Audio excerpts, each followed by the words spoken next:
네, 여러분 반갑습니다. 전기 트레이너 훈쌤입니다. 이번 시간에는 이 차단 용량 그리고 단락 용량에 대해 한번 알아보겠습니다.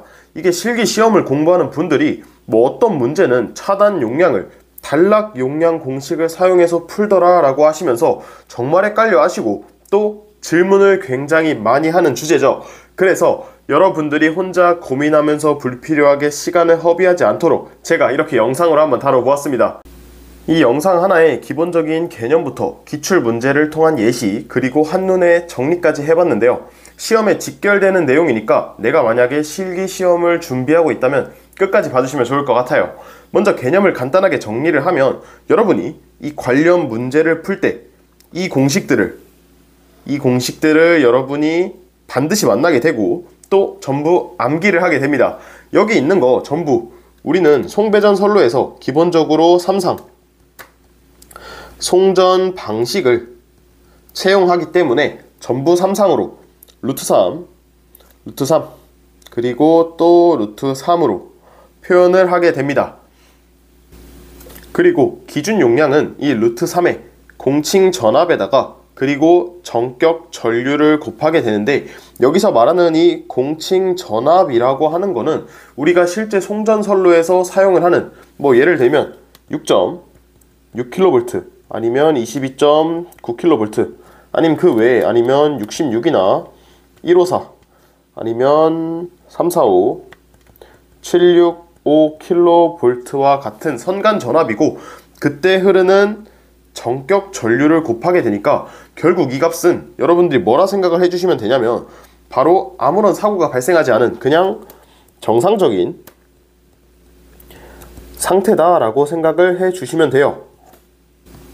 그런데 만약에 단락 사고가 발생을 하게 되면, 선로에 단락 사고가 이런 식으로 선로가 있을 때 만약에 이 지점에서 단락 사고가 발생을 했다라고 하면 이 사고가 발생한 지점의 임피던스가 0이 되고 선로에서 발생할 수 있는 가장 큰 과전류인 단락 전류가 흐르게 되겠죠. 이렇게 단락 전류가 흘렀을 때의 용량을 우리는 단락 용량이다 라고 표현을 하게 됩니다. 그리고 여기서 이런 공식이 있었죠. 이 단락 전류 IS다 라고 하는 거는 100의 퍼센트 임피던스에다가 전격 전류 IN을 곱한 식이 있었죠. 여기에 양변에다가 루트 3의 선간 전압을 곱해주고 또 이 전격 전류에다가도 루트 3의 선간 전압을 곱해 주시게 되면 이 부분은 단락 용량이 되고 이 부분은 기준 용량이 되겠죠. 그래서 이 단락 용량 PS다 라고 하는 거는 이러한 식에 의해서 100의 퍼센트 임피던스를 나눈 식에다가 기준 용량 PN을 곱한 식으로도 나타낼 수가 있게 됩니다. 이 둘은 완전히 같은 식이 되겠죠. 이 둘은 완전히 같은 식으로 전부 다 이게 선로에서 발생하는 굉장히 큰 문제점이라고도 볼 수가 있겠죠. 그러면 이 문제점을 그냥 두냐? 절대 안 되겠죠. 바로 해결책이 있어야 하는데 이 문제를 해결하는 게 바로 차단기가 됩니다. 이런 식으로 이곳에 다른 색으로 이곳에 그러면 단락 사고가 발생한 지점에 차단기가 설치가 되겠죠. 그래야 이 뒤에 있는 선로를 보호할 수가 있으니까. 그리고 이 차단기가 동작을 할 때 용량을 바로 차단 용량이라고 하고, 이 차단 용량은 루트 3의 차단기 전격 전압에다가 차단 전류를 곱한 값이 됩니다. 여기서 이 차단기 전격 전압이다 라고 하는 거는 이 차단기에 인가될 수 있는 최대 전압이라고 생각을 해 주시면 돼요. 당연히 설치된 선로의 공칭 전압보다 더 크게 되겠죠. 그래서 이 차단기 전격 전압은 이런 식으로 이미 정해져 있고 약속이 되어 있습니다. 이렇게 선로의 공칭 전압보다 더 큰데 여러분들이 문제에 이 값이 없더라도 반드시 암기를 해 주셔야 합니다. 특히 22.9 그리고 66, 154kV 만큼은 시험에서 이렇게 25.8, 72.5, 170kV라고 시험에서 정말 많이 사용이 되기 때문에 반드시 기억을 해 주세요.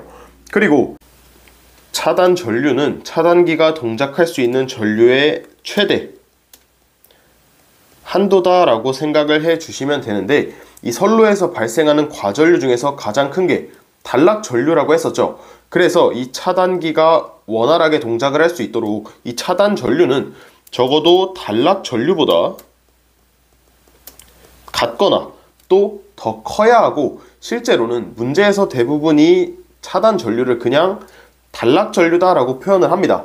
그래서 결국 이 차단 용량이라고 하는 거는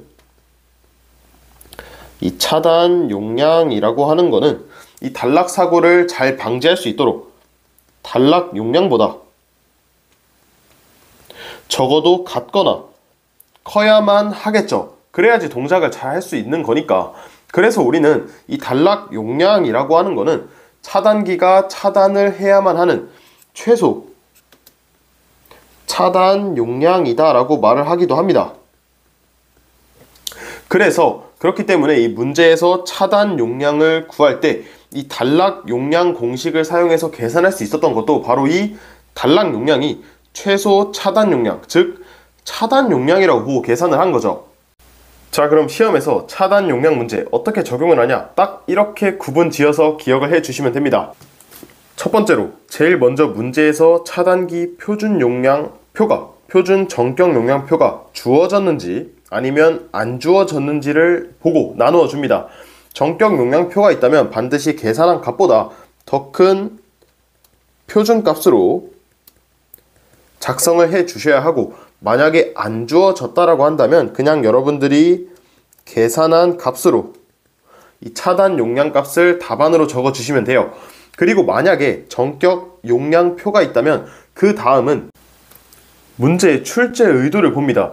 이게 무슨 소리냐면, 예를 들어서 문제에서 기준 용량을 사용해서 차단 용량을 계산하시오라고 물었다면 반드시 이 기준 용량이 들어가야만 하는 공식, 바로 단락 용량 공식을 사용해서 풀이를 해줘야만 하고, 또 문제에서 차단기 전격 전압 그리고 전격 차단 전류가 주어졌다면 그럼 뭐예요? 이 차단 용량 공식을 사용해서 풀어줘야 되겠죠. 그러니까 문제에서 이렇게 풀이를 하세요 라고 제시를 한 경우에는 반드시 그 조건을 따라서 계산을 해줘야 합니다. 뒤에 기출 문제에서 다 살펴볼 예정입니다. 그 다음 출제 의도는 딱히 없는 것 같아. 그 다음에는 문제에서 주어진 값을 보고 계산을 해주시면 됩니다. 예를 들어서 퍼센트 임피던스가 주어지고 단락 용량 공식으로밖에 풀이할 수가 없다. 그러면 여러분들은 그냥 단락 용량 공식을 사용해 주시면 됩니다. 그리고 뭐 차단 용량 공식으로밖에 계산을 할 수가 없다? 그럼 차단 용량 공식으로 그냥 계산을 해 주시면 돼요.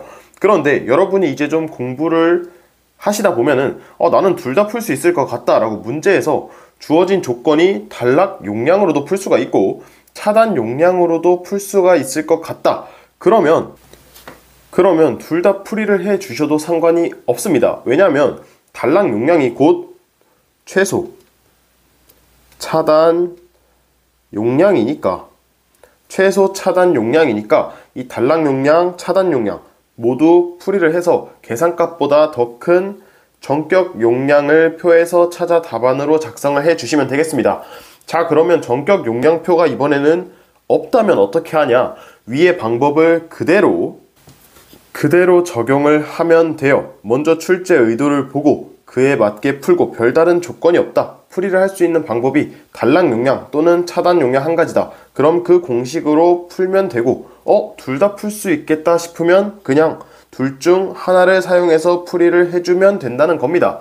대신 전격 용량표가 없으니까 그냥 계산한 값으로 작성을 해 주시면 되겠죠. 끝입니다.